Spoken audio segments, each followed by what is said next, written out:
And we're live on a Sunday, fun day, fun day. I am your hostess with the mostest, the High Priestess Phoenix. I am your spiritual healer, teacher, shaman, seer, oracle, lightworker, starseed, earth angel, mystic, medium, psychic, witch, and messenger of God. And the crowd goes wild. What do you have today? Today is the first Sunday of the year, and the crowd goes wild. Remember, it's not how you start, it's how you finish. But we'd like to have a good start to the year. Yes, yes. So, I got a bunch of cards. I don't know if any of this is going to have to... I always think it's going to be, I hope, it's going to be some new, fresh shit, and we're going to be talking about something that ain't already currently going on. But it's always, attached to what is going on. So I'm going to pull some cards today. On Sunday, we go into the light. We pull from the light. They give us messages to keep us going for the week. It's our churchy shit. But leave it to me. I always find some darkness in there. So they gave me a whole bunch of stuff, and then as I was coming in, they're like, and don't forget this, and don't forget that. I'm like, how am I going to even fit all this in here? So I'm going to try to chop and screw all of this and get it all through. Let's start with the Lumerians. Yes? Yes, let's do that. Alright, so these cards we just purchased, or I don't read everything about them. Because this is like the second round. We go one at a time, and we usually only pull them on a Sunday, unless guided. Today, we will be talking about your life force energy. I keep seeing Metatron, and I wasn't going to pull those cards because we already pulled an Archangel yesterday. And it's really the cube, Metatron's cube, is what I'm seeing. They were talking about mandalas and all this stuffy stuff. Give me a second, please. Let me find these. I wasn't going to pull these. I just wasn't. But I keep seeing Metatron's cube. And I can see it again in that picture. And it's like, oh. So it's really funny. Old timers, the old schoolers will know. In the beginning, I did not know what was going on at all. But I saw Metatron's cube. Okay, so last night we had Melchizedek. Yes, yes, yes. Metatron's cube. Do you see that cube? Okay, so I saw this post of it early in my awakening. Maybe, I don't know, a month or two in. And I was like, I don't know what this means. But I know it's the answer to everything that I'm searching for. And I didn't find out till much later. But I'm seeing it in here. And I saw him last night. He came up again last night in the Golden Ray. So I guess we're going to have to speak about him as well. They just keep making the load heavier. If I didn't speak so much, I feel like I could do this. But I guess now looking at the whole picture, that looks really magnificent. And we're going to let that be. And talk about our life force energy in number 34. Okay. Energy. Mana. I don't know what this word is. Aina, the rainbow spectrum. Okay, now I know what's going on. Bright white light, Reiki, celebrating life, God force, optimal health, being vibrantly alive, thriving nature, conscious consumption, Eden, the body as a temple, bringing earth into balance, cell rejuvenation, the love of the land. On page 92 and 93. What happens when we seek to maximize the life force energy in everything we do? Towards the completion of this oracle deck, I was called to visit Hawaii. I heard it is known to be the last remaining part of the lost continent of Lemuria. I went there with an open mind and was sincerely blown away by the incredible level of life force energy radiating there. I am an avid traveler and a seeker of high vibrational places, but had never experienced such potency of magic. The main inspiration of my art in every cell of every bright green leaf. Okay, let's really point out hers real quick. Whoosh. Do you feel those? I feel the art. I feel the message. I'm a feeler, though. That's what it means. I feel life in all things. Okay. I could sense the songs of the Lumerians in the pristine place. I discovered I had been dreaming of this place my whole life. The crystalline waterfalls, rainbow diffused skies, exotic flowers, and opulent plant life was so present that you couldn't help but see a radiant aura around everything. It says A-I-N-A. A-I-N-A. A and I would be a straight A. So, Aina, I don't know, is a Hawaiian term for energy and sacred land. It seems to me that mana okay, so it has to be Anna, Aina, Aina, and mana, maybe, are the one and the same. One day when I was sitting on the red sand beach, oh, that popped up to me. Okay, so yeah, God casted me to the Red Seas. Now, if you listen, where do I be all the time? Red rocks. Where did he send me before that? The Red River. I was down in Hugo, Oklahoma. It's right by the Red River. Okay, from there, he sent me up literally to speak with the Red Chief. Right? And that was up in the Montana, Wisconsin. Right? From there, he sent me to the Bay, where my sisters were right next to the redwoods. Right? Get it? I had a vision of an overlaying dimension that spanned our physical world. This overlay was the God force or life force in its purest and highest vibration. The version presented in an array of objects familiar to the physical plane, from lower vibrational concrete processed chemicals and suffering and blood and consumables to the higher biodynamic earth offering and the vibrant lands that surrounded me at the moment. The experience imprinted the depths of this being with the remembrance that we can bring the beautiful blue planet back to its form of glory, starting with our own temples and personal pieces of Eden. I spoke of that last night, said, what are we being called to do? To care for our bodies as the temples that they are, and to honor that we are created in his image, and that this is, we must stand tall for those that are created likewise in this image, right? And that's what it meant, is like to speak, to show that God made us dark, gave us dark lives, but we were not forgotten or forsaken. That those of us that have endured suffering and pain, is that it is part of the skin that we wear. And that goes back to Martin Luther King. You identify your pain and suffering with only the skin that you wear, and you only have love for those that wear the same skin. But here we identify that we all, of all creeds, wear the sin of man. Because we were all man, created in his image. So that's that. Then we go back to our Eden. Everywhere we go, wherever we place us, is his Eden. This is his garden, and we tend to his garden. So, like, for example, yesterday I went to walk the dog in the morning, and I could hear the birds in all the bushes hiding, and they were very loud. And I could listen to them. And so I knew, I came back, and I had just a handful of seeds left, maybe 2 handfuls of seeds left that I'd been carrying for quite some time. And I took them out, and I threw them into all of the bushes, right? Of the parking lot where, these birds eat. This is where they eat from. And I heard them speaking, so I knew to give them an offering. So I threw that's what I did. And that's what it is. It's like we take care of, the little place that we have. If you can pick up a piece of trash, then do so. I know it's not your trash. Somebody else trashed this place before we got here.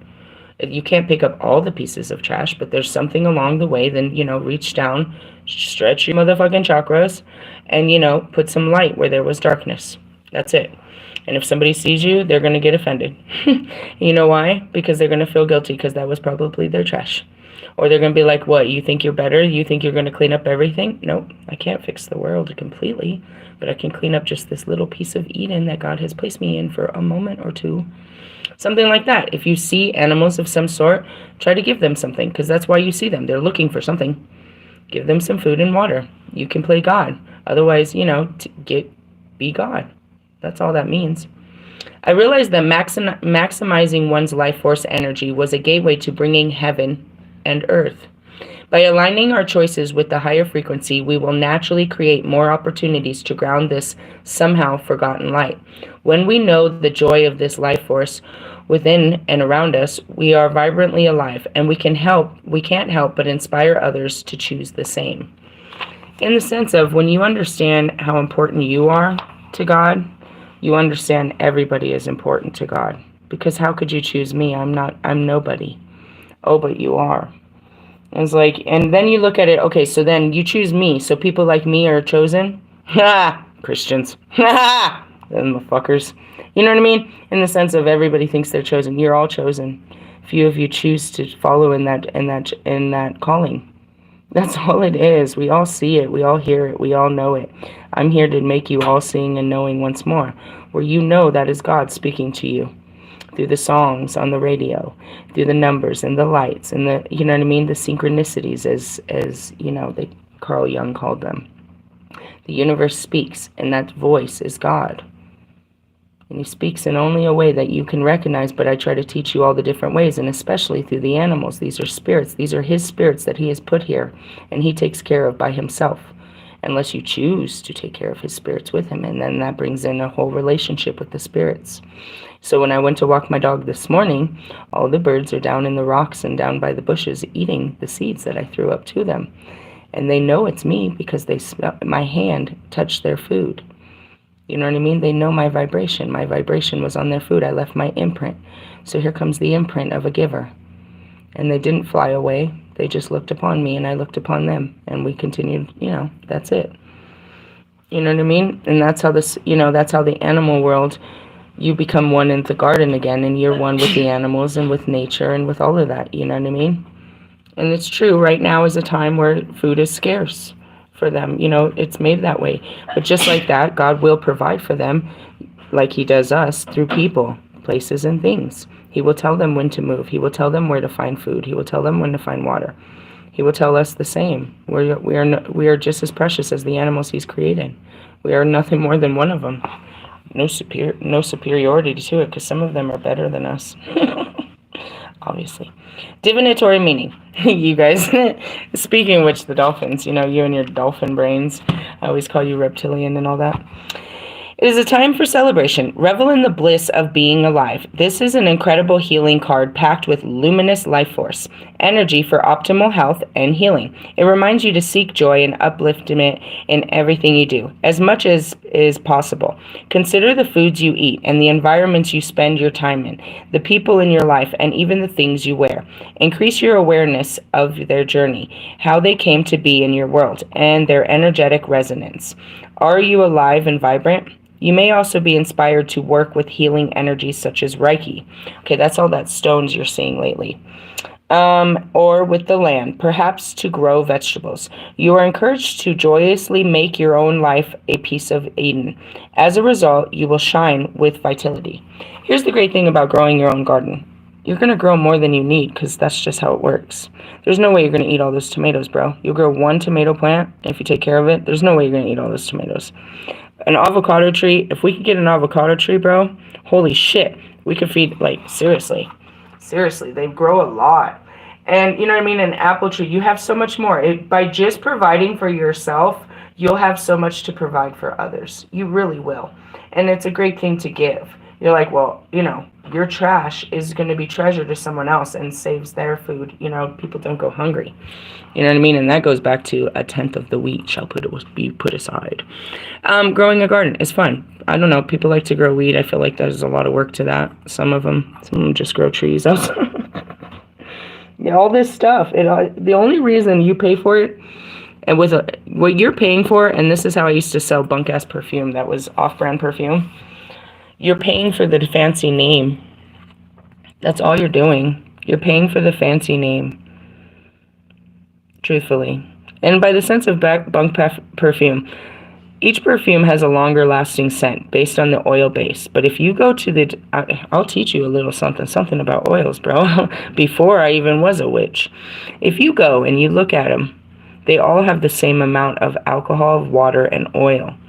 Okay, the oil is based on it's usually 4 basic components that they mix, just like paint. They take just basic colors, but they mix them. So that's why so many smell the same. You know, you have your musk, you have your clean, you have your fresh. You know, those are those. So there's specific ones that they have to start. Oh, you know what was a great movie? Oh, there's a great movie in general. What was his name? Damn, I can't remember names. I can only see faces. It was a documentary. Halston. I think it's Halston. Is that right, guys? Fuck. I need a friend. I need to call a friend for this. Holstein? It was a great fucking documentary and shit. But anyways, he wanted to make his own fragrance. And the motherfucker literally brought in a pack of brand new cigarettes. He was like, what are the smells? He brought in a jock strap from his lover. and he brought in, I don't know what it was, but different stuff like that. You know what I mean? It's like, smells are back down to basic things. You know what I mean? So all the shit that you're buying at the stores, you could have in your own garden if you just took the time. And the time is less than the money that you're spending every week to buy all this shit. And going back to these big ass chicken breasts, bro. Them breasts, bro. It's like these girls out here with double D's. You're like, that's not appropriate. That's not the right size for your body. I want to see the chicken. I want to see the whole chicken they ripped this breast off of, dude. These are killer chickens, bro. I want to see. And that's just an example, dude. Like, seriously, Mr. Plum taught me about the milking of a cow and how you process it. He taught me how we make butter. He taught me how we do all that. Unfortunately, we have to kill young cows because they get too big and their meat becomes too rough. So you have to kill them before they're years old. Right? So that's a kind of sad situation, right? But there's people that don't have the full feeling of what they're doing, and they can do that. But in the essence, that's over, you know what I mean? You're getting over 900 pounds of meat, all different types of meat, but meat.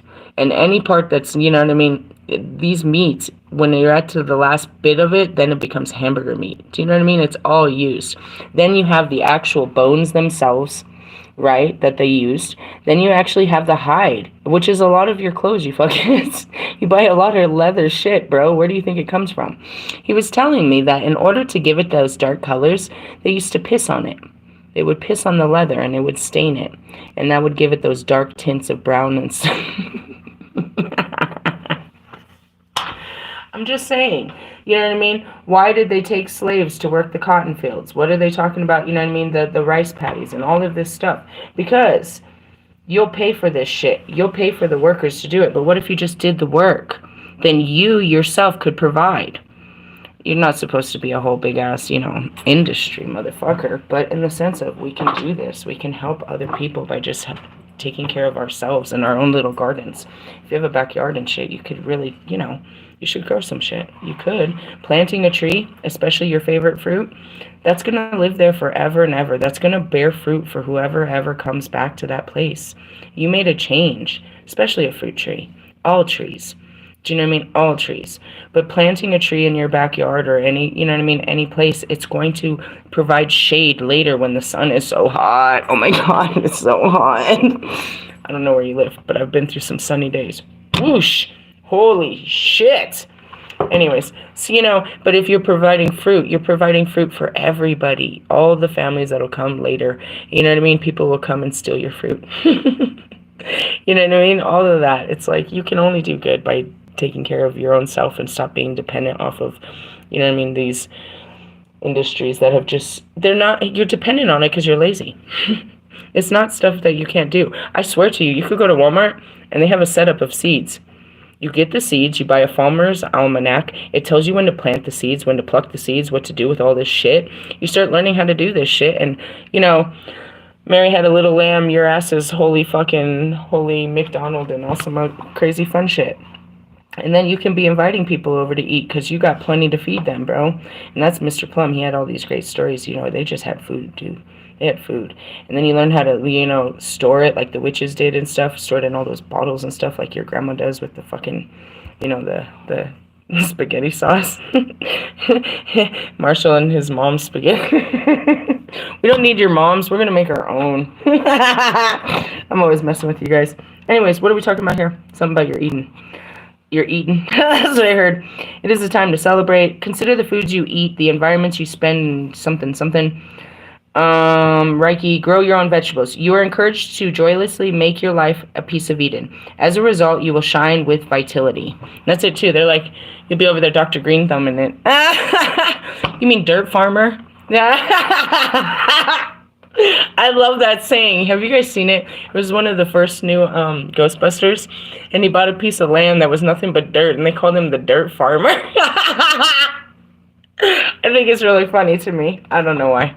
I have a raw sense of humor, obviously. That was a good card. We only took 20 minutes on that one. Let's see if we can keep going. What did I get out of that? Grow some vegetables and take care of your body. Sounds like some Adam and Eve shit. That's what I said. My video got chopped up yesterday, but I was talking shit about Bridge Fit. was like, God, I can't stand you and you can't stand me, but we just don't have understanding. But I get it. I was like, because if I was you, I'd be that Betty Crocker bitch too. And if you were me, you'd be bad to the bone too. But guess what? You're stuck with your two, and I'm stuck with mine. And this is what we're going to do. Keep on keeping on. I mean, seriously, she gets on my fucking nerves. All of you Betty Crocker bitches get on my nerves. You fucking shit. Why? I mean, because I was you. And it pissed my neighbors off and everything. I think about that all the time. Why'd they hate me? They hate me because they ain't me. I used to do all that fun shit, dude. I was all that creative and all that, gathering and let's get together and barbecue, and I'd plan all that bullshit. And all I was doing was hosting the fucking events. I'm not your host. The hostess with the mostest. Hey, I love these cards. I got these in the very beginning. They're absolutely beautiful. The cards themselves, I don't know, bro. I watched what's-his-face get all fucking... I watched him get all fucking psyched out about his cards and shit. I promise I think I've seen somebody else use those cards. These ones are just really beautiful, bro. They have this, like, golden... You can't really see it in this light, but they're pieces of art. They're called the Divine Nature Oracles. Amelia was pulling my key yesterday. She was like, you don't use all your cards. I was like, I have used all my cards, but we don't use them all the time. These are just literal piece of art, dude, that we were... I was all in the light. If you watch my ascension, I'm going in through the light. I'm feeling all, love and light, bitch. Love and light. God is great. God is great. And then the Lilith came over me. And it was just all dark, bro, for the longest. And I had to work through my darkness to become love and light, bitch. Love and light, bitch. I remember it. And go figure, this is where we are. Stand for justice. Oh, they're really beautiful. You can't see it in this lighting, but they have these beautiful tints to them, and if there's certain cards like this ones I feel are special. I just feel the specialness of them. The messages are very vague and, to the interpretation. Number 13. They're just captivating. I don't know. Art. I'm being pulled into the art of things right now. The art of war is what I heard. That's nice. All right, on page 33. 13. Check it out. I am making it up. No reason. Stand for justice. Justice, like a pregnant mother, is full of compassion, but justice, like an impartial judge, is also full of accountability. You cannot seek justice for yourself in the court of your internal life without engaging both qualities. Likewise, you'll never find justice in your relationships or outward experiences without the balance between compassion and accountability. You are being asked in this moment to see your situation impartially. Where do you need to be accountable or hold someone else accountable? Oh, shit. I kind of, that's what I told him yesterday. I was like, I wished it would have been a secret, but I have no secrets. And here we are again. I had a great conversation with Marshall last night, which I wish it would have been a secret, but it's not going to be a secret. No secrets. What was I talking about? I laid down last night, and I got sad. I felt the sadness of the quietness. I was in the quietness. And I felt, I listened to my reading, and I just kind of felt what it was, where I was in time and space, and what it felt like to be Lilith, what it felt like with the situation. And I was talking about it. It's like,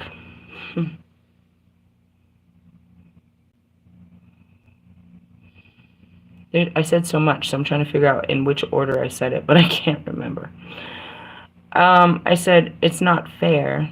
It's so heart-wrenching. I was like, it's so heart-wrenching that all I did was try to love him, and he abandoned me and rejected me. But it's just because that's what I did to Adam and so many others. You know what I mean? All they did was try to love me, and I would abandon, and that was the story. I love you because I know you're going to leave me. Right? So as I read that story before, I cried real hard.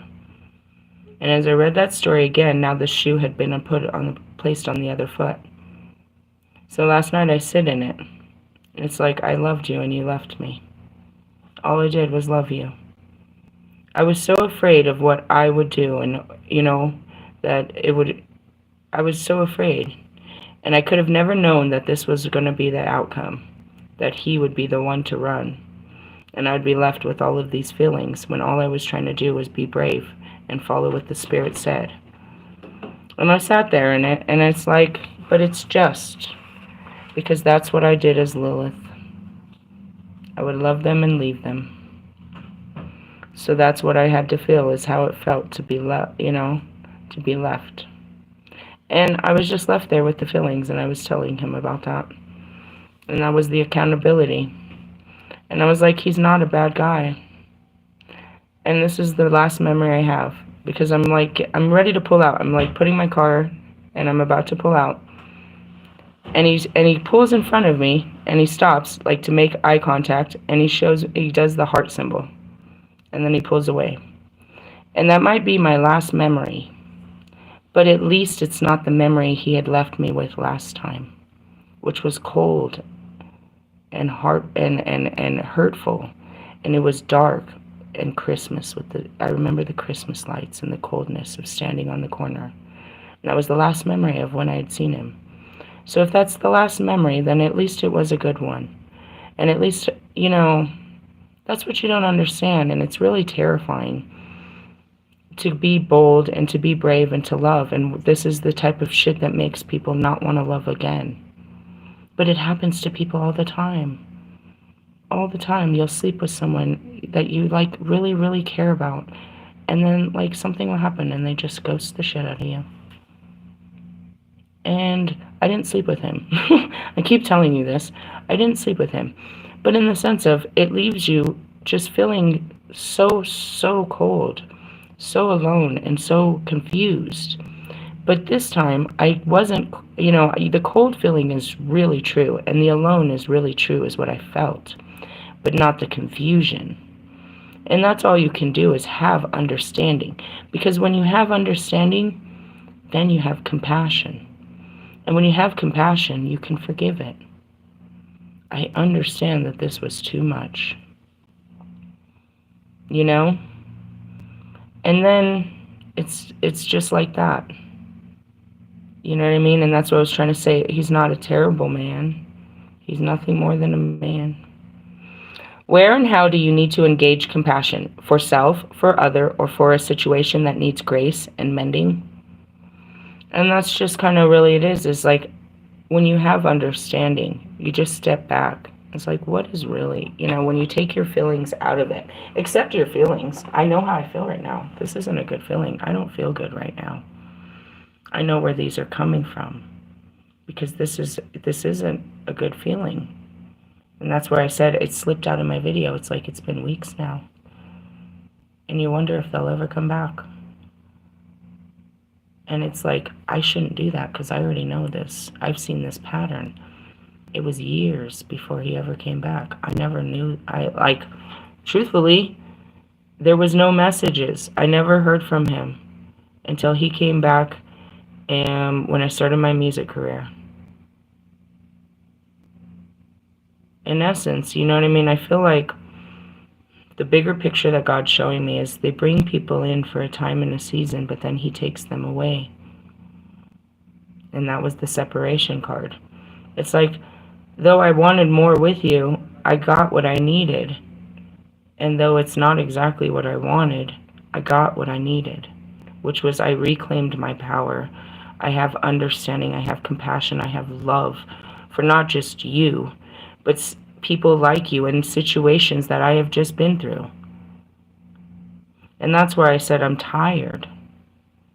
When you realize that this is what's happening, this is why he's bringing people in. And as soon as you're done, as soon as you learn your lesson, you must let them go. And why only one at a time? Because I get so consumed with that one that I don't have the physical strength to the consumption for two. In the sense of, I can only, and that's why there's a rotation of them. I can't be in the spirit of two twins at the same time. You know what I mean? Because I'm in a certain specific spirit. And for example, I saw Isis this morning. I went from Lilith to Morgan to Isis. I'm back in my Isis now, is what I feel. Well, what I've seen. And that's, again, synchronicities. As soon as I saw it, it resonated with me. It was Isis. And I was like, I'm back in my ISIS. And that's all I knew. So going back to it is, you know, you kind of, that's a time right now of reflection too, is where you just step back. Don't step forward. Step back as far as you can. As far as you can. Put yourself in the outside perception of what this is. Why is this? You can ask God why, but ask it and listen. He doesn't speak too loud, and sometimes he does. You know what I mean? I was thinking about that. You know, people, that's what Carl Jung said in his video. It's like sometimes you know he's going to make himself seen. You know what I mean? Like, watch. He'll show us. He'll show you. In the sense of, you know he's about to be seen. You asked, and so shall it be seen. But in the sense of ask, and it shall be given. But you must listen and not deny his voice when you hear it. And that's that all-knowing. So yeah, okay. Yeah, and damn, that took forever. And I wasn't going to pull these. I don't have it. I'm not, he's just here. We'll talk about Metatron when we get there. Because I really didn't grab his book. In front of us, I have the life path. We haven't got back to these. These, again, we pull when we're in specific levels of the light. But we pull them one at a time. I think this is like our third round, too. Some of them I've had for quite some time. We're talking about our life path, number 20. And that's what I said, too, to the men. I was like, can't you take a journey to go find what God's purpose is for your life? Can't you step away? Can you pull away to find out what your purpose is? I don't know your purpose. This is still in there, number 19. We'll put that up. And I just want to point out, we're going to find your life path, but from your life path, it becomes a spiritual service. I just want to point it out. That's what he's going to tell you to do. He's going to tell you to serve him. Why? Because that's what he wants you to do. He wants you to serve him and his people. Oh, you're like, yeah, I know, right? On page 69. Fucking balance, bro. No way. All right. Do you wonder about your divine life path and purpose? You have been enrolled in spiritual training. Oh, gosh. I am your leader and your guide through the dark night of the soul. Who did I learn from? Kobe, bro. We got Kobe and Pac on the block. This training might be obvious in the form of a course that you are undertaking or hidden in a life lesson that is currently triggering your healing, learning, and growth. And that's it. I'm healing the Lilith in such an awful real life way, right? This is not real. Is this really happening? Yeah, it's really fucking happening. This is some bullshit. All right, let's really just... And what am I supposed to do? Well, I know how the story ends. Yeah, but we're changing the story. So you have to just let the story unfold. It's like, I don't know what the fuck is really happening. I just know that I win. Amen. Somewhere along this stupid path, I get a husband, we have kids, we make great music, we change the world, yada yada. Whether it is obvious or not, successfully completing this training will empower you to fulfill your divine purpose in this lifetime. Yeah, it can't be a sour Lilith going forward. Can't be a Faminach, a Hera, a fucking Medusa. We can't be that bitch. We have to just have understanding about the shit. There's no jealousy. I don't really want to be you. And you don't really want to be me. We just... Look at it this way. Instead of envying, we have gratitude for each other's lives instead of envying them. We have a respect. How about let's have respect for each other's lifestyles instead of trying to emulate them and imitate them and fucking, you know what I mean, envy them. I don't need your life. God has given me a full plate. You eat yours, I'll eat mine. You have a nice life, I have a nice life. There's some hard times in both of our lives. If I was you, I think that and that's going back to fucking Little Dicky, Freaky Friday. Every day like that. Freaky Friday, where I woke up in Chris Brown's body. It's all about, did I really say the N-word? My dick is trending on Twitter. Holy shit, I got a kid. Yeah, bro, he's not all that. And he beat down Rihanna. He got problems, bro. You better put on your Jewish hat and just go back to your fucking white boy life, bro. It's not even like that, dude. I don't want to be like Mike. In the sense of, fuck, bitch, I don't want to be like you. I saw you through a birthday party. Fucking punk-ass fucking birthday party. And then I realized, dude, holy shit. A whole year went by, and I completely, didn't really catch that. I looked up, And all of a sudden, Enif had a second kid, and I was giving him shit. I'm like, you're on the road. Why aren't you playing daddy? And what the fuck is going on? And then all of a sudden, I look up, and it's a year later, and it's like, oh shit. And you hear him in the room, but he's just in the room. Dude, if you don't put on the fucking skin and let it hurt, I'm gonna hurt you. God's gonna hurt you. You better just wear that shit. It's gonna keep hurting until you let it hurt. This is some bullshit. Poor God. In the sense of, she's like, hey guys. She's one of those fucking YouTube motherfuckers. Make sure to like, subscribe, and share with your friends. Tune in for more messages next week. I'm not that bitch, bro. Drop a dime. Or don't. I tell you to go away. Fuck off. I don't give a shit. God brought you. He'll get rid of you if you're not behaving. Or he'll get rid of me. Either way, that's just the way it is. All right, thanks, Pac. Whether it's obvious or not, we're learning some shit. And something further clarity will be revealed. The universe promises that you should know what you need to know at the perfect time and in the way that you cannot miss. And that's it. He's talking to you. And it's you can't miss it, dude. He'll tell you. It'll just be a big fart in your brain. Like an aha, the light turns on. It's, I saw the sign. He tells you what to do. Until then, we don't do shit. We just do the little shit he tells you. Like, what was he telling me? He told me that I bought some fucking breakfast sandwiches in there that I really need to get down on. Get down on it. What I get? Like some McGriddle kind of breakfast sandwiches, which I never really eat. I'm not a pancake kind of person. But we're going to try this shit out. Then after that, I need to wash my car out. And there's a Bronco game going on today. So I don't know if I'm going to take part in what part of this part I'm going to take part in. But I'm right in the mix of this bullshit. So either I'm going to drive them or something. I don't know. They drive me crazy. You drive me crazy. I was wondering if fucking Taylor Swift will bring her bitch ass over there. That's way too close. Bitch, you are way too close. I can smell your perfume. Anyways, I just kind of wondered that yesterday. I don't really care. If you are in spiritual training for the divine mission that serves... Oh, you are. Oh, too late. You're already here.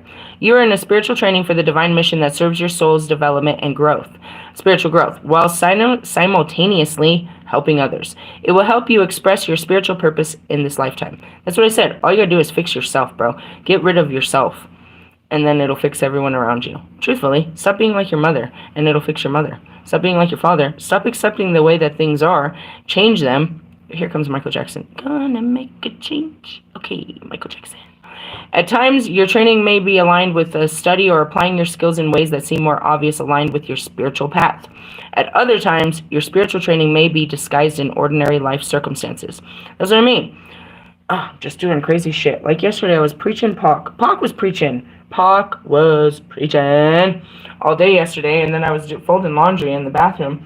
And, in the fucking laundry room, and this girl comes in, and he's preaching, and she's singing, and we're praising God, and we're praising Pac, and he's the God of the streets, and that's what I said, is like, it was a moment, I was like, he was the voice of the streets, because he put on the streets, but he knew what it meant to be of the streets, and I look at her, and she's like me, and I was like, it's our turn to wear the streets, we get to wear it like the people before us. We can only hope to be like him and spread the word like him, but this is our turn. And that was it. Good sailors. And that's it. It's like, whatever. Little shit. Wherever he takes you. Like, he took me out of my way to go fucking deal with that bunk-ass fucking asshole last night at the fucking, at the gas station. Fucking hundreds of dollars, and he's stealing. Does that make any sense to you? Why did he do such things? If you are unsure, because he felt entitled, I can get away with it. That's it. It's not that he needed to, it's that he could. It's not out of need. That's it. It's not that he needed anything, he just did it because he could. Or he thought. Motherfucker, you thought. Not today. Not in my house. If you are unsure about what you are meant to be learning, of exactly how you are in spiritual training at the moment, look to your situations in your life that are causing you the most struggle. This is where you will find the training taking place. Meaning, learn the lesson, bro. Learn your lesson. Meaning, you're going to keep putting up with this? Yeah, okay, today is just one incident, but it happens all the time. How often does it happen? How often are you putting out fires just to keep the peace? Bro, somebody call 911! I tell you to light the match and put some flames on that shit to put the gas on it. Like, literally, just burn it down. The roof. The roof. Meaning what? You know exactly what to say to set this whole shit on fire, bro. If I say this, they're gonna lose their mind. All hell's gonna break loose, and I'm gonna end up sleeping by myself tonight. You know it. You know it. You know it. I know it. If you say that one thing to your mom, she might slap you in the face, and she said, I will never come to your house again. Bye, bitch. Bye, Felicia. I was waiting for you to stop coming over like this. I didn't give you a key. Or did you? Russ. You know what to say. Take the power. You've got the power. That's all I can say about that. What did we get? An email. Fuck that. Alright. That's it. It's like, just let go. The struggle is the place where holding on is competing with letting go. It is, however, nothing to be ashamed of. That's another thing too. It's like, as I laid there in my sadness, it's like, do you really want him to leave his wife? Are you gonna, like, do you remember the conversation? He was like, do you want a newborn? I was like, no, I don't want any of this. Forget it. Just go handle your shit. I need to figure myself out. That's where you see God. You're like, oh, there's a reason this is happening. Perhaps not fully for my understanding, but truthfully, that's what happened too. He scared the shit out of me with that conversation, bro. Put me in my skin real fucking fast. And then I caught a period, and then it got real scary. I was like, oh, I'm not ready for sex. Sex equals babies. And then you'll get chlamydia, and then you'll die. No, just kidding. No, I mean, fucking seriously, dude. That's what you're supposed to be doing, is making babies, not misery. So, anyways, I was talking about shit like that. I was like, dude, I just wanted to marry you and have babies. And he's like, you wouldn't have a newborn in your situation? So fucking logical. Can't stand that guy. No, I mean in the future, in the fairy tale land of where I'm going. In my imagination, which is my intuition, what I'm building in the future of what I'm doing. You're fucking up my visions. Stop being so serious. Then he's like, I was like, seriously, you're right. If I have sex with you, that could equal a baby, and I don't want any of that right now. You're right. You're right. You're right. Maybe no sex. I'm serious. It's in the videos. Go back. Go watch my videos. They're great. They're great training. You're gonna learn some shit in every video. Why? Because I'm learning some shit in every situation. All right.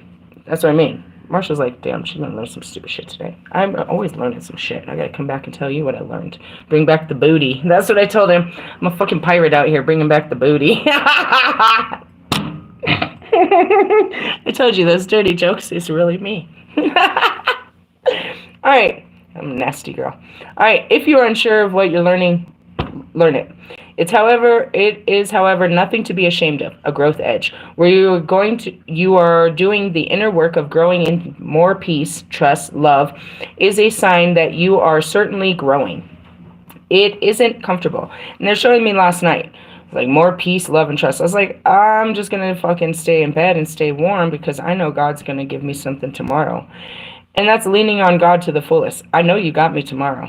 I know you got me tomorrow. You got me today. It's the end of the day, dude. It's like 8 o'clock. The sun's been down for like 4 hours. I'm going to bed, God.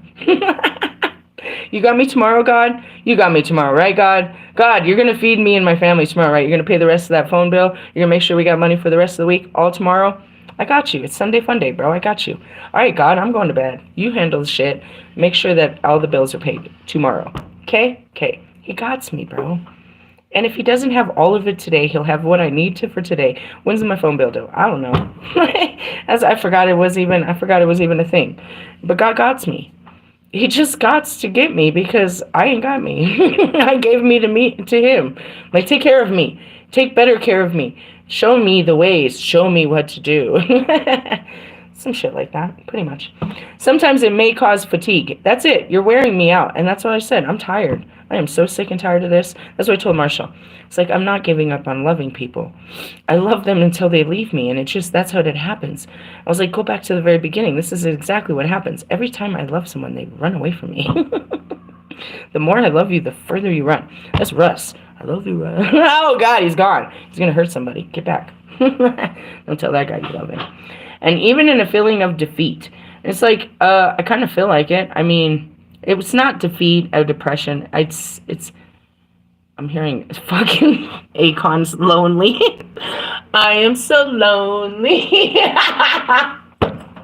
I I have nobody.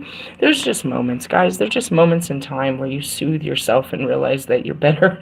You better just fix yourself for when it does happen, because maybe you're just not ready, and that it's okay. Like, I don't know, bro. In the end, that's what I told him. In the end, I was like, it felt good just to have him. I was like, I knew I was pushed to, to love him more, but it felt good, and that's where I was like, I had a friend, and now I even lost the friend. Now I don't even have him to talk to. It's like this. That's what it was really kind of saddening. It's like it's just with everybody. I could say it's limited to him. It's like, oh, they brought someone to talk to, somebody, some kind of connection. And it's not that they don't bring in a connection, but it's a fucking limited time. It's a Wi-Fi pass. It's like a 2-hour pass. They don't extend my connections. Can you hear me now? You shall not give up. You shall continue, and in time you shall triumph with feeling of peace, resolution, and wisdom. If you are feeling stuck, perhaps you are working on a significant issue or challenge that won't seem to resolve itself, and no matter how much effort you apply, then you are being guided to ask for help from your spiritual team using the invocation below. Okay, we're going to call in some help. Call upon your higher self and your soul to take over all aspects of the issues. Be patient. Do not resist what is, but neither collapse into it. Use your spiritual practice, for example, meditation, journaling, dance, music, art, yoga, time in nature, and prayer. And that's it. If he's not giving you something to do, then you do what is pleasing to you and to him. In the essence of when you're tending to yourself as the temple and you're just trying to take care of yourself, then, you know what I mean, you're caring for God because you are God. So like this morning, I just did a bunch of, and yesterday too. Yesterday I cared for our living space, right? And then I took all my spiritual baths and stuff, and then today I did more of that too. I spent like forever plucking my eyebrows and fucking doing all of this, I still haven't done my manicure. But, all of this stuff, and, self-care rituals is caring for the spirit and letting things, you know what I mean? Not being so caught up in everything is not the peace. That's something that people envy about me, but it's something you train yourself to have. It is available to you. You're available to have peace. But it takes a lot of discipline to find peace in nothing. Because that's really where the peace comes from. When there's no movement, then it's peaceful. You go to a beach and you sit there and you stare in the nothing. And when nothing is happening and all you can feel is the wind and the sun and and the sand, there's the peace. You know what I mean? When you come home and it's all clean, there's nothing. Nothing calls to you. You don't have to do anything. There's the peace. You know what I mean?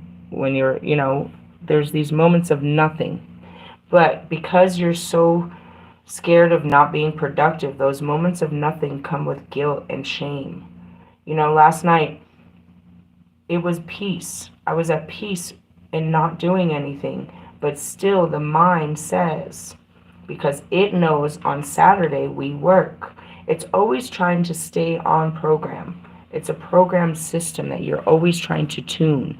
I'm seeing, oh God, I'm seeing producers always messing with the little things, always messing with it. They're always, tweaking it is what they're calling it. You're tweaking your programming, okay? Oh, I got real hungry. If you are uncertain about what is happening in your life now, don't fret. Sometimes a small desire has to be sacrificed for the attainment of the greater vision. Be at peace. Know that all beings shine at the right time, and so shall you. This oracle is also a confirmation that a vision of your path on earth is being shared with you, whether in small daydreams, big dreams, at night, in meditation, or simply in the feedback you receive repeatedly from different sources. And that's it. People telling you, what you should do. They keep telling you the same things. You know what I mean? Or you could come to you and that's it. That's that aha moment.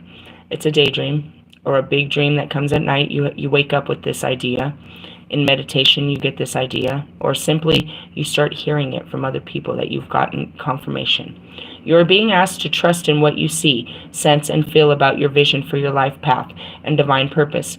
Even if you are not clear, trust that it is coming to you with loving divine timing. Be open-minded and listen for what makes your heart sing.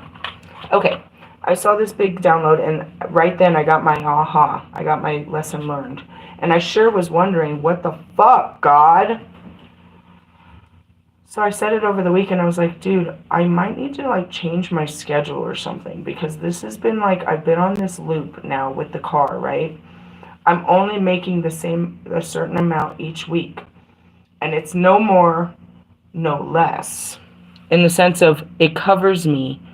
It's a covering, right? And so I started to think, I was like, I must need to do more to get more, is what I was in the temptation of in the last 24 hours. I'm like, okay, maybe I need to change this in order for this to change, right? But that wasn't what was happening. It was building the endurance to understand that less was enough. In the sense of what he just showed me right now was, if you gave more, it doesn't mean you'd have more. It means you would have less, is what he's trying to show me. Meaning, I only have so much to give, and that's why I can't produce more. It's not that I can do more to get more. It's that I can't do any more than what I'm doing. And that's why he hasn't given me any more to do. And that's very truthful. When he showed me that, it was just a quick glimpse. He's like, you can't do any more than what you're doing, and you can barely do what you're doing because you cannot. And that's why I have not given you more to do. Because that's what I'm wondering. Why am I working so minimally? Why am I living so minimally when you gave me this opportunity to maximize? No. You just gave me an opportunity to live with comfort. Not security, but comfort. And it is secure, because after weeks of me doing it, I know that no matter what, I will pay off my car note, and I will have enough for the next week. Every week I think I'm going to have more than enough, but it's not.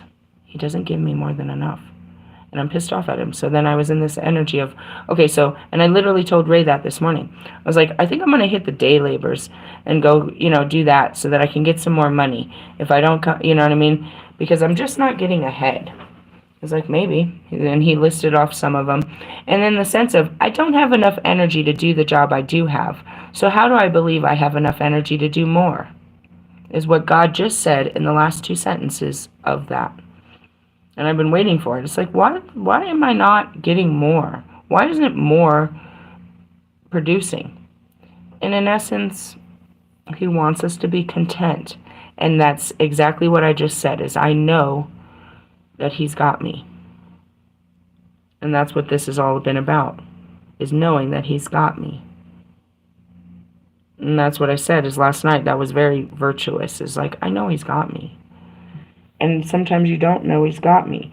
And so right now, yeah, I know he's got me, but now I know why he's got me where he's got me and why he's got me like this. Interesting, huh? I got you, babe. I got you too, God. I got you. All right. That's where it says, be open-minded and listen to what makes your heart sing. Okay. Invocation.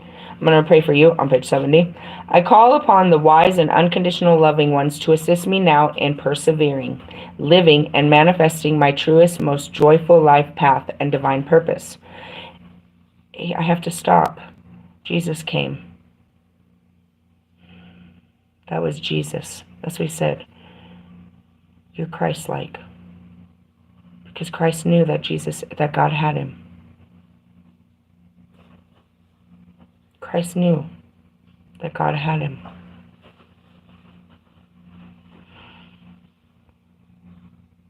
It's a knowing that we know, but we don't walk in. And that's the most, it just brought so many tears. Now you're like me. Know thy Father. Oh shit. That's so powerful, bro. Filled me with so much tears.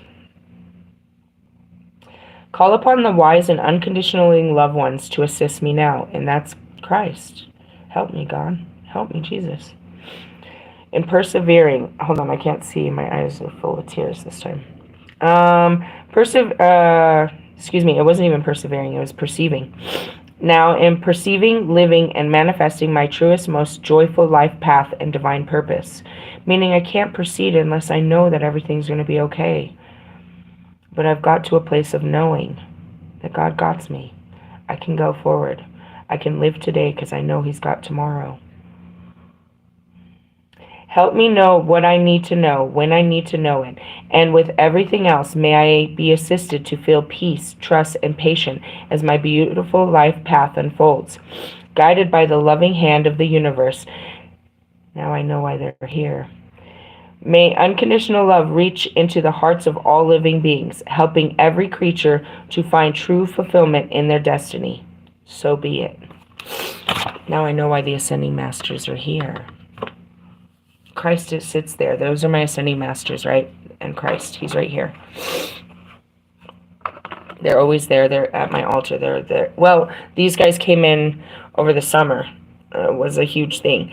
No, Melchizedek's been there, but like their actual pure essence, you know what I mean? Once I stepped fully into the light, I was in the care of them, right? So as I was sitting there, it's like, I need to go back into that. We're going to read that tomorrow. But that's what it is to be Christ-like, is to walk in the faith of Christ, the knowing and understanding, the compassion, the love. And I was like, I'm not Him, but that's what we're striving to be like. And so in that moment, I'm like, why am I stuck here? Because you're learning lessons. What lesson? The lesson that you've just learned. And then the answer was Him. That's all I saw in there. It's like, you know, He's taught me how to do this. And now I do it. It's like, one day I'll be like you. No, you are like me. You know. And that's true. You hope, you know, all this time I think that one day I'm going to be like Christ. One day I'll be like Him. But I am like Him. Not always. Because I'm, you know, I still put on the flesh. But I walk in His consciousness. His knowing, His understanding, His heart, His compassion, His love. Not always, but the things that I don't love, I turn to have, I know to take the understanding of having compassion, you know what I mean? To take the route to understand it. And that's what it is to have love for thy neighbor, to trust thy Lord, to know thy worth. It's a pretty thing to see on the first Sunday of the year. You'll get there. I didn't know I was there. I mean, I guess you have to have confirmation. May unconditional love reach into the hearts of all living beings, helping every creature to find fulfillment in their destiny. So be it. And that's it. It's like, you know, when He called me to do this, it's like, this is impossible. I'm not going to be able to do this. To it is like, yeah, we're hoping to be able to do great works like Jesus Christ did, and we're hoping to walk in the Spirit of Christ. And by always working at it, before you know it, you do. And that's it. I'm not Him, but I walk in His Spirit. And that's Pac, and that's Kobe, and it can be done, as you want to, you know, embody the highest level of light. That was pretty heavy duty. Okay, speaking of which, I have these oracles in front of me that I feel like I wanted to, but they're too deep, because I have Buddha, who is another Ascending Master that I really should do, and these new ones. Again, my daughter made me feel conflicted about all my cards and how we don't know them all. So I'm trying to keep pushing towards, you know, some of the newer stuff that we do not know. I'm going to just push in this book and ask Buddha to tell us what he wants to tell us, because I'm not, you know, reading it front to back. Okay, well, we went to the back, and it's in their language. There's brotherhood. Shall we talk about brotherhood? I don't know. Pick a book. I don't know. The way, here we are, the way of practical attainment. We're on page 372. Number 4, to avoid any evil, to seek the good, to keep the mind pure. This is the essence of the Buddha's teaching. Well, I guess he was very specific as to what he wanted us to talk about. And that's attainment. And that's what you will learn through Krishna too. And that's what you learn through Christ. That's what Melchizedek teaches. They're all talking about this. The Egyptians, all of them are talking about life after death. Endurance is one of the most difficult disciplines, but it is to him who endures that the final victory comes. And that's really confirmation. Oh, it's because this was already open. We already read this. Maybe not. One must remove resentment when he is feeling resentful. One must remove sorrow when he is in the midst of sorrow. One must remove greediness when he is steeped in greed. To live a pure, unselfish life, one must count nothing as one own in the midst of abundance. And that's what I said too. It's like, none of this world is mine. And if I put claim to it, then I'm nothing more than a fucking Nebuchadnezzar. I don't own anything. I'm just here to enjoy it. To be wealthy is a great advantage. To be conceited with what one has is better than the possession of great wealth. To be considered reliable is the truest mark of friendliness. To attain enlightenment is the highest happiness. When one of the feelings of dislike for evil, when one feels tranquil, when one finds pleasure in listening to good teachings, when one has these feelings and appreciates them, one is free of fear. Do not become attached to things you like. Do not maintain aversion to things you dislike. Sorrow, fear, bondage come from one's likes and dislikes. Rust grows from iron and destroys it. So evil grows from the mind and man and destroys him. That's it. There's nothing evil but your mind, your wicked mind. A scripture that is not read with sincerity soon becomes covered with dust. A house that is not fixed when it needs repairing becomes filthy. So an idle man soon becomes defiled. And that's it. It's like you ain't shit. If you don't do shit, you ain't shit. You ain't gonna be shit. Impure acts defile a person. Stingingness defiles an offering. So evil acts defile not only this life, but also following lives. But the defilement to be most dreaded is the defilement of ignorance. A man cannot hope to purify either his body or mind until ignorance is removed. It is easy to slip into shamelessness, to be pert and bold like a crow, to hurt others without any feeling of regret for such actions. It is hard indeed to feel humble, to know respect and honor, to get rid of all attachments, to keep pure in the thought and the deed, and to become wise. It is easy to point out the mistakes of others, while it is hard to admit one's own mistakes. A man broadcasts the sins of others without thinking, but he hides his own sins as a gambler hides his extra dice. Dude, that motherfucker had hundreds. He stole and had money. How do you think he had money? Because he's a thief. Fuckhead. The sky holds no trace of birds or smoke or storm, and evil teaching carries no enlightenment. Nothing in this world is stable, but an enlightened mind is undisturbed. Number 6. As a knight guards his castle gate, so one must guard one's mind from dangers outside and danger inside. One must not neglect it for a moment. Okay, what you're putting in it, and that goes back to my daughter. I'm not going to fault her, because I know growing up, my favorite movies that I watched were horror movies. I loved them. The darker, the dirtier, the dingier. I grew up on all of those classics, you know what I mean? Freddy Krueger, all of them, right? Then, when I got pregnant with my son at 15, I couldn't take the suspense of them anymore. I got too scared. I'm that person that will scream. My kids think it's funny. I scream bloody murder when there's a, what do you guys call them? A jump scare? That's what they call it. When something comes into the screen that you weren't expecting, I scream bloody murder. I feel so intense about these things, so I don't watch scary movies at all anymore. I get too scared. Way too scared in my flesh. It makes my flesh overreact, right?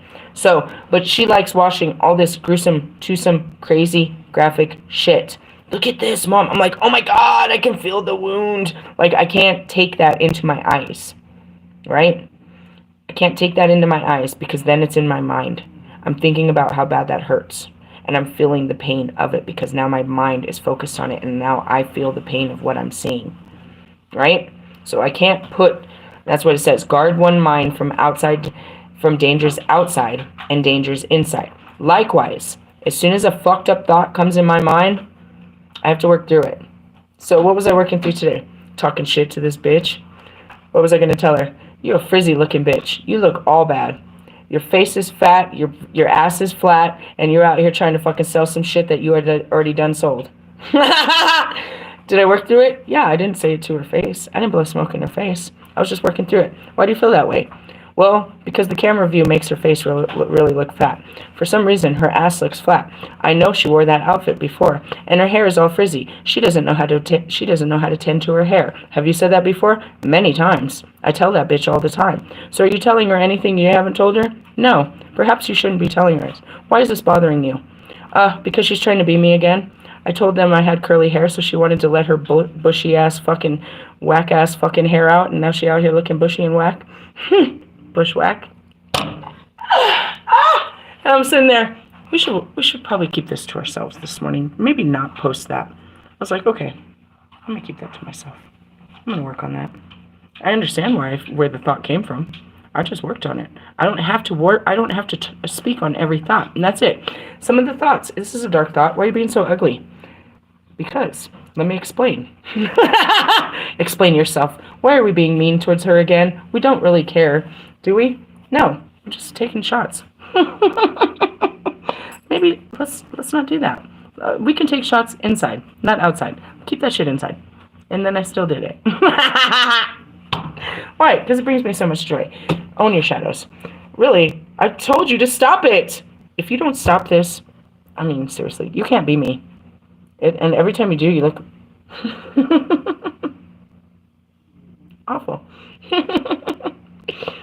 Everyone is the master of himself. He is the oasis, and he can depend on. Therefore, everyone should control himself above all. That's it. You're trying to make everyone else happy. You're trying to meet everybody else's needs. All you care about is everybody else, and you don't give yourself no love. Bitch, you get no love. All right, that's not helpful right now. But ultimately, that goes back to Bobby. All he cares about is that everything is good. His feelings don't matter. Fine. That's why you act like mine don't matter. Fine. My feelings matter. You're over there dying from your feelings because they don't matter to you. They're killing you because you don't care about them. Fine. Die, motherfucker. What am I supposed to tell you?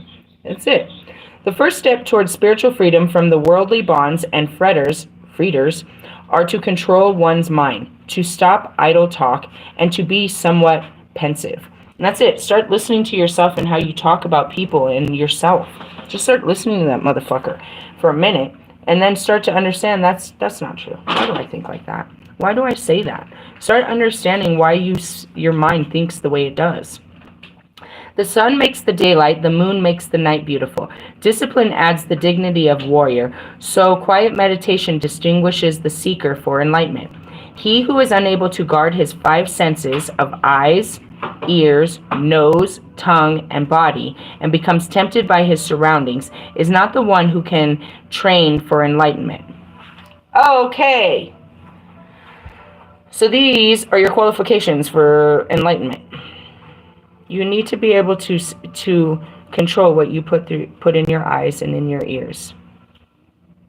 What you're smelling and what you're speaking. And where you're putting your body.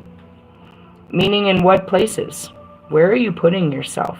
What places are you putting your body?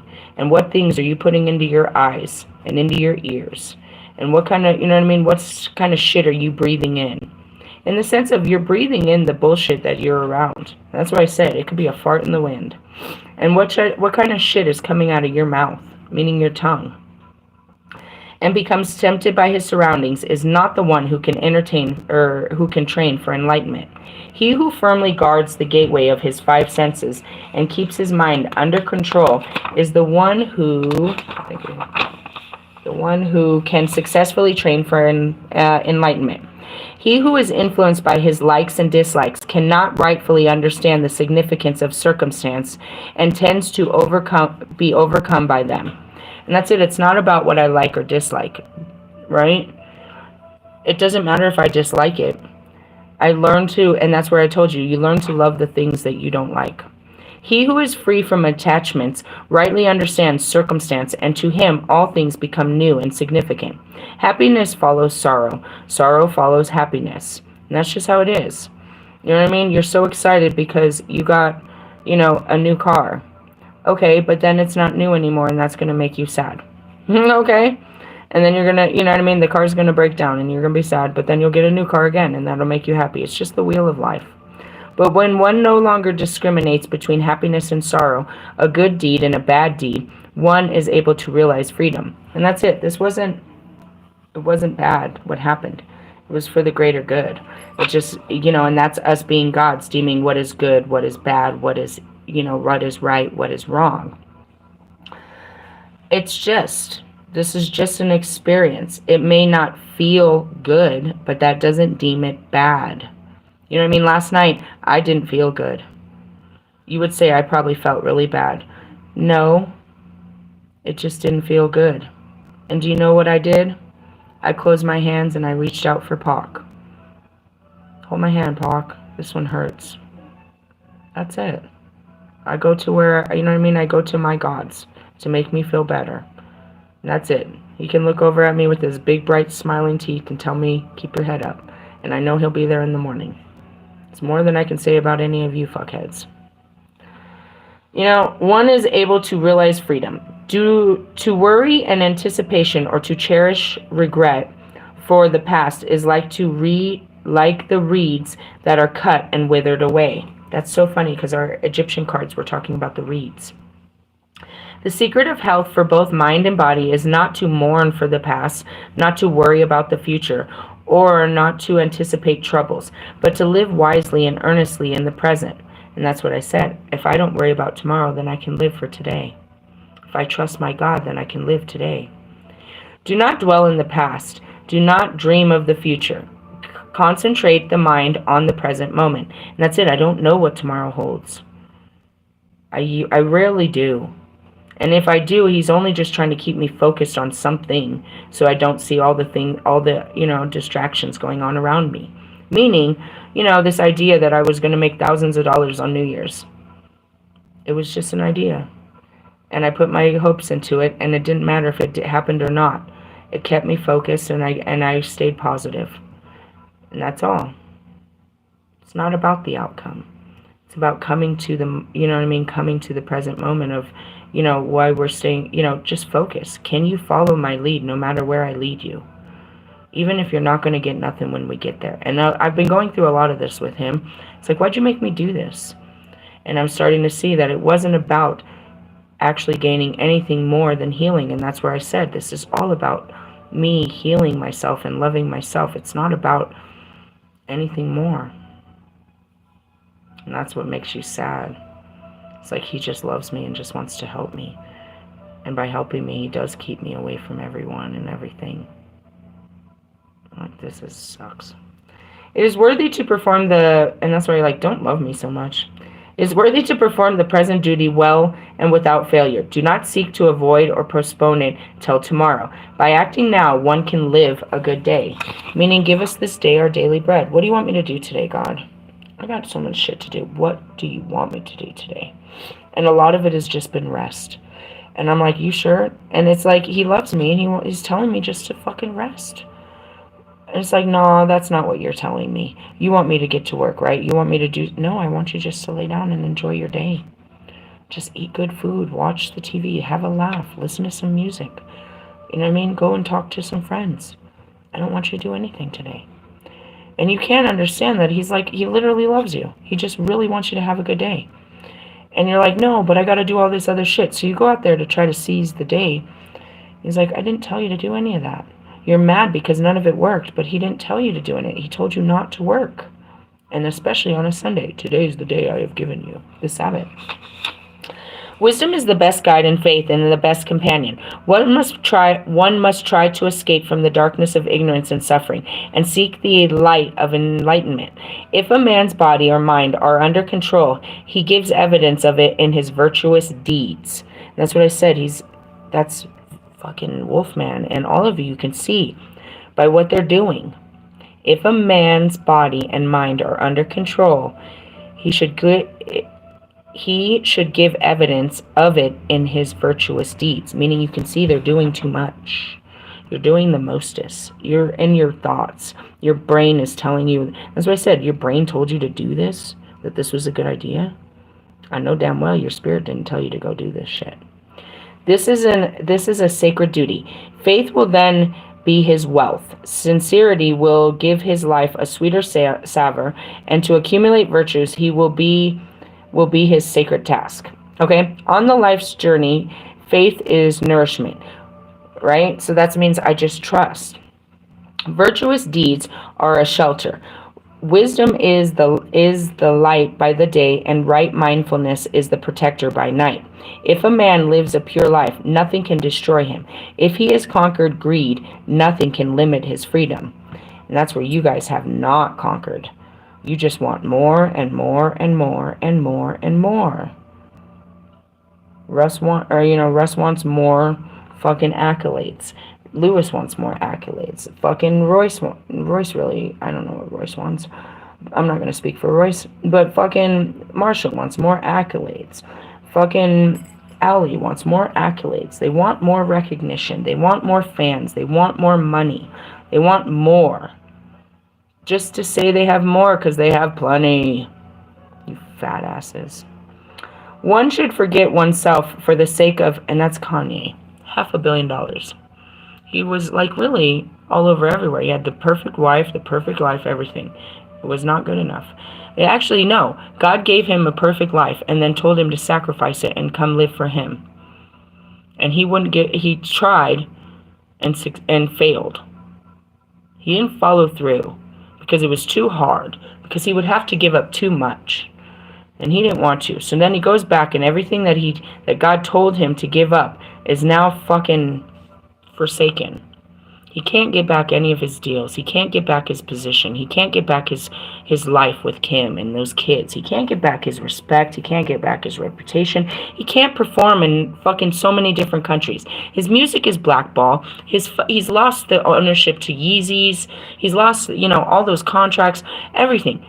God said, give it up or I'll take it away. Look to him. He gave him a great calling. And he started to walk in it, but there was no profit to his ego.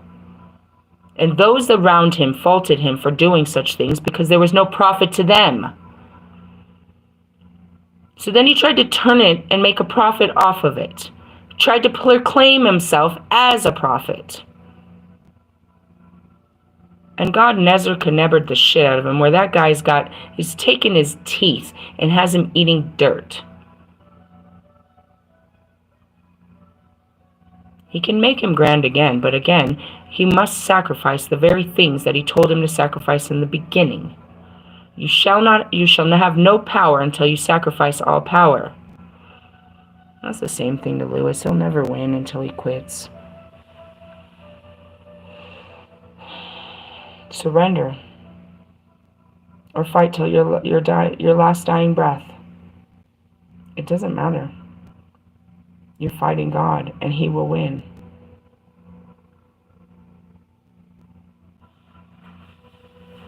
For the very thing that you fight against is the very thing that will set you free. If you just put it down, you should be free. If Russ just stopped competing, then he'd be free. And Marshall, and Lewis, and Allie, all of you. If you stopped competing, you'd be free from the competition. You'd be free from trying to. But only you can stop the competition. Only you can stop this. Instead, you'll do it again this year, trying to be the biggest and the best. Greatest in the world. No lie. You want to have better ticket sales, better fans, but it's the same experience over and over and over and over and over. I don't give a fuck what you say. Lewis is going to be on the same tracks he was on last year, just in a different fucking car. No better, no worse. He thinks he'll be better, but he's no better. And just because you put him in a good car, He's never drove that car before. He even put worse odds against himself. What am I to say? And that's, you know, Russ in his 6th album, Marshall in his 12th. You know what I mean? What the fuck? What the fuck? Go ahead. Go on with your bad self. One should forget oneself for the sake of one's family. One should forget one's family for the sake of one's village. One should forget one's village for the sake of one's nation. One should forget everything for the sake of enlightenment. Everything is changeable. Everything appears and disappears. There is no blissful peace until one passes beyond the agony of life and death.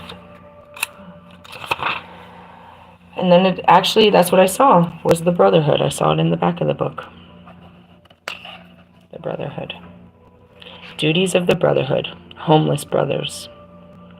Shall I really sit there and gouge you with the fact that I'm homeless and that you deny me a mother and 2 children? But how many other homeless brothers and sisters do you deny?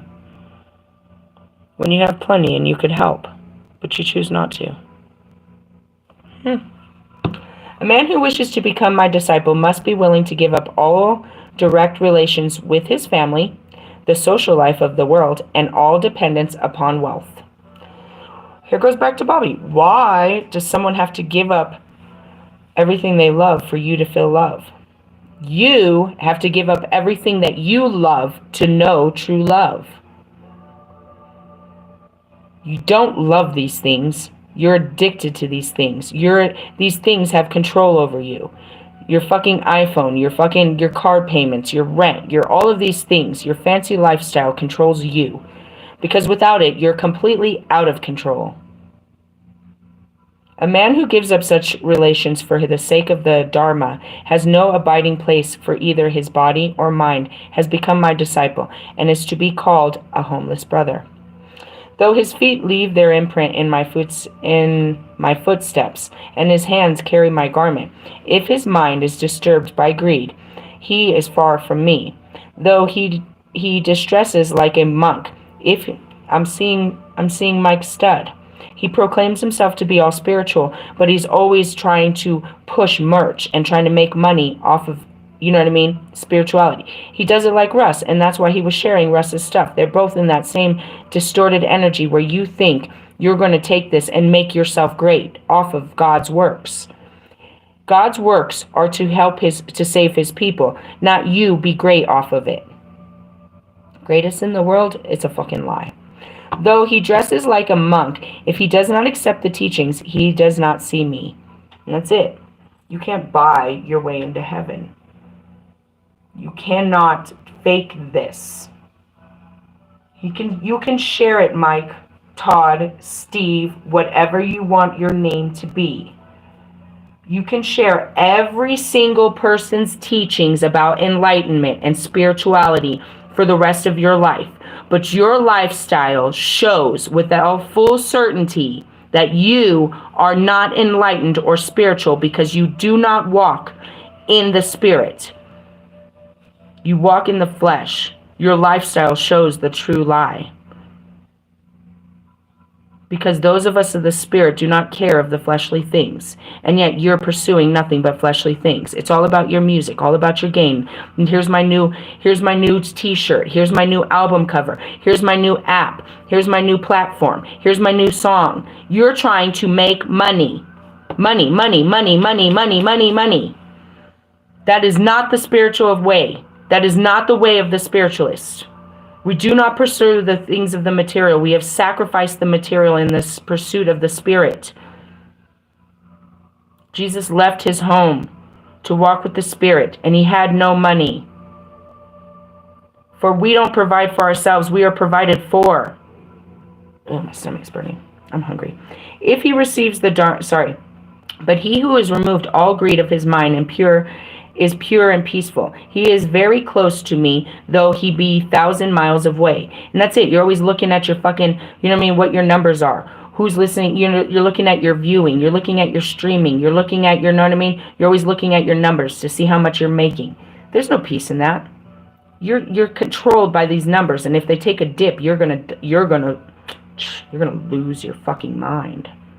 If he receives the Dharma, he sees me in it. Meaning you're never going to know Christ or any of these people when you walk through your desires of the flesh. You have to sacrifice these desires. It's not that I don't crave shit. Trust me. Envy is real. Coveting is real. We covet that which we see. I don't want it until I see you got it and how good you make it look. I didn't really want it until I saw that you had it. That's keeping an honest man honest. Don't put yourself in a material world when you don't want to be you know what I mean? And that's just it. Don't tempt yourself. Don't put yourself around things like that. You know what I mean? Like, I don't look at, right? I don't look at these men all super sexified. I like scroll to the left. Like, I don't want to start thinking about you in that way. I don't want to get all excited and have all these thoughts. And what am I going to do with these thoughts? These thoughts will create a monster inside of me. And then I might take action on these thoughts just because they, the perversion of where these thoughts came. Right? Something like that. But in the sense of, if I make it all about, I want what you have, then I'm going to go on this crazy pursuit to be like you, and I lose the essence of who I was, and it's all about you. That's what I'm talking about. This material stuff is trying to keep up with the Kardashians, the Joneses, trying to be not even part of, but more than. No, we set you apart so you don't have to deal with any of those parts. Do you really want to keep providing for yourself for the rest of your life? Then fine, be Adam. Some of us are tired. God, we want to be taken care of. I'm tired of taking care of the whole world. I'm tired of the whole world being on my shoulders. Show me your way. Please take care of me. Take care of my children. Fulfill your promises upon my life. You promised you'd do such things for people like me. Do them for me too, Lord. I don't want to be responsible for everything. I don't want all the world's failures to land on my shoulders. I don't want to feel all of this. I just want to feel free. Okay, then let go of these things, and I'll take care of those things. And that's what that means. You can't be of both worlds. My disciples, the homeless brothers, must observe our 4 rules and build their lives upon them. First, they wear old and casted off garments. Second, and that's what I do. I go to the thrift stores. I love it. Second, they get their food through alms begging. Third, alms or begging. Well, not really, but I mean, I have food stamps, and I do go to food banks. Third, their home is where night finds them, as under a tree or on a rock. And fourth, they use only the special medicine made from urine laid down by the brotherhood. That's pretty interesting, because I told you that, the indigenous used to pee on shit. Going back to it is like, where is home? Home is where you rest. Wherever you are as night falls. You know what I mean? My son asked me that yesterday. What did you ask me? If you own the land? All the way to the bottom of the... Yeah, he's like, if you own the land, is that all the way to the core? I was like, no, I don't think you can dig all the way into the core of the land. And you don't own it because you still have to pay taxes on the land that you own. Yep, because you might own a piece of the land, but you don't own the county. And you don't own the state, and you don't own the country. And if somebody buys that city, or that county, or that, you know what I mean? Now you have to answer to them. You own a piece of land in their county. Yeah, you really don't own anything. You know what I mean? Let's see. What does it say? To carry a bowl in hand and to go from house to house is a beggar's life. But a brother is not compelled to do so by others. He is not forced into it by circumstance or by temptation. He does it out of his own free will, because he knows that a life of faith will keep him away from the disillusion of life, will help him to avoid suffering, and will lead him towards enlightenment. I've said that before. God puts me out there and he wants me to ask. And I'm like, but they're going to say no. And it's just to walk in the idea that they might say yes. It doesn't matter if they say no. Believe they'll say yes. And one day some will. And some do. The life of a homeless brother is not an easy one. He ought not to undertake it if he cannot keep his mind free from greed and anger. And that's it. I want more, and I'm mad that I don't have more. Or he cannot control his mind or his 5 senses. He who believes himself to be a homeless brother, and to be able to answer when he is asked about it, must be able to say, I am willing to undertake whatever is necessary to be a homeless brother. I will be sincere about it, and I will try to accomplish the purpose for becoming one. That's Pog. It makes sense why God would put us on the streets. That makes sense to me. He understood his position. And though, you know what I mean, he had the money and power to go as high as to the highest tower. And that's Nipsey too. They understood that their position was here. They needed to serve the people here. They weren't people of the other place, but people of here. I will be grateful to those who help me by donations, and will try to make me happy by my earnestness and good life. To be a homeless brother is he must train himself in many ways. He must be sensitive to shame and dishonor when he fails. He must keep his body, speech, and mind pure if his life is to be pure. He must guard the gates of his five senses. He must not lose control of his mind for the sake of some passing pleasure. He must not praise himself or rebuke others. He must not be idle or give up to lengthy sleep. I'm going to finish this last page on 388. In the evening, he should not have time for quiet sitting, or he should have time for quiet sitting and meditation, and a short walk before retiring. For peaceful sleep, he should rest on the night side with his feet together, and his last thought should be of the time when he wished to rise in the early morning. Early in the morning, he should have another time for quiet sitting and meditation, and a short walk afterwards. That's what I do. It's like I have time. I lay there in the spirit, and then I wake up in the spirit. During the whole day, he should always maintain an alert mind, keeping both body and mind under control, resisting all tendencies towards greed, anger, and foolishness, sleepiness, inattention, regret, suspiciousness, and all worldly desires. So, as cool as it is, I guess as we're going through this, is like obviously he's telling you what it takes to be, you know what I mean, part of the Brotherhood of Buddha, is what I'm getting out of this, yes? We've been initiated. I folded the page, but they have this little cool thing I should use. Is what he's initiating. He's telling you what it takes, but as you can see, you know what I mean, as it's initiation, and I think that came up in our, it's a divine training, is that it's the training. He's teaching us the training of, what was it, enlightenment? We've already been there. And that's what they teach, the ascension and enlightenment. So there's a bunch of it going on, and those are our, if I had to say who is working with us, I just showed you. So we have a lot of light workers going on, the Lumerians, something about Hawaii. Is somebody going to Hawaii? Sounds cool, right? Maybe not. The goddess Pel is pretty destructive over there. I didn't pull any other cards. We're at hour 33. I'm done. We didn't pull them, but I always have the best intentions. Again, they expected that I was going to pull one of these, and then they wanted to throw on a Notoria card and a Kabbalah card. I'm like, where in time and space? But when they show me all this, what I can't do today, I know to do later. So they're giving me enough to feed off of for today and for later. So even though I had a full plate for today, I know I'm hungry too. As much as I had a full plate today, they gave me something to eat on tomorrow. So we'll pick up from there tomorrow. Hey, lots of great stuff. You're calling. They're calling you to leave the material world. That's what it said. And choose your life path in the service to humanity and to God. It is the Melchizedek way. Hey, love yous. It's Christ too. That was really beautiful too. Christ came through.